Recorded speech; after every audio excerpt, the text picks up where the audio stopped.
મહેસાણા જિલ્લામાં આવેલા બેચરાજી ખાતે વિશ્વ હિન્દુ પરિષદ તથા બજરંગ દળ દ્વારા કાશ્મીરના પહલગામમાં જે દુઃખદ ઘટના બની છે તેના અનુસંધાને આજે બેચરાજીમાં રામજી મંદિરથી લઈને બજારમાં ત્યારબાદ મેઇન સર્કલ સુધી ઇસ્લામી આતંકવાદીઓની અંતિમ યાત્રા કાઢવામાં આવી હતી। ઇસ્લામી જેહાદીઓનું જાહેરમાં પુતળા દહન કરવામાં આવ્યું હતું।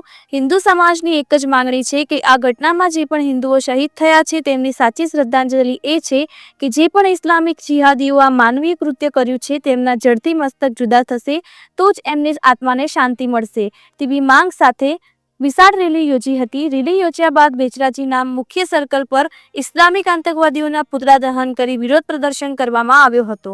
રિપોર્ટર ભાવિન ભાવસાર, મહેસાણા, ગુજરાત।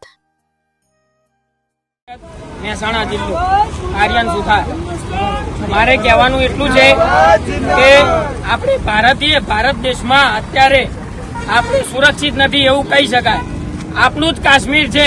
આપણે કહી છે કે दूध नहीं दूध मांगो खीर देंगे, कश्मीर मांगो चीर देंगे। एवा काश्मीરમાં જઈને આતંકીઓ ઇસ્લામી આતંકવાદ આપણને એમ કહે છે કે તમે હિન્દુ છો કે મુસલમાન છો તો કલમા પઢો, પેન્ટ ઉતારો, અંગો બતાવો તમારા, એમ કહીને હિન્દુ છો તો તમે એમને ગોળીબાર કરીને આપણા હિન્દુઓની અત્યાચાર થાય છે।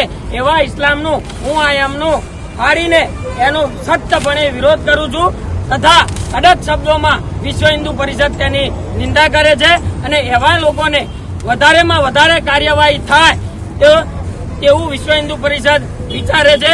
જો ઇસ્લામી આતંકીઓને અમારો એક પડકાર છે કે તમે તમારી હદમાં રહો, નહીં તો હિન્દુઓ નિયંત્રિત થશે તો પોતાની હદ ભૂલી જશે તો તમે ભારત દેશમાં અને બાંગ્લાદેશ પાકિસ્તાનમાં નહીં રહી શકો। અને સમસ્ત 100 કરોડ હિન્દુ જનતાને, સનાતની બંધુને એક જ આહવાન કરવામાં આવે છે કે તમારે આસપાસ રહેતા બાંગ્લાદેશી અને પાકિસ્તાનીઓને નીકાળો અને બંગાળની ખાડીમાં ફેંકો। જય જય શ્રી રામ।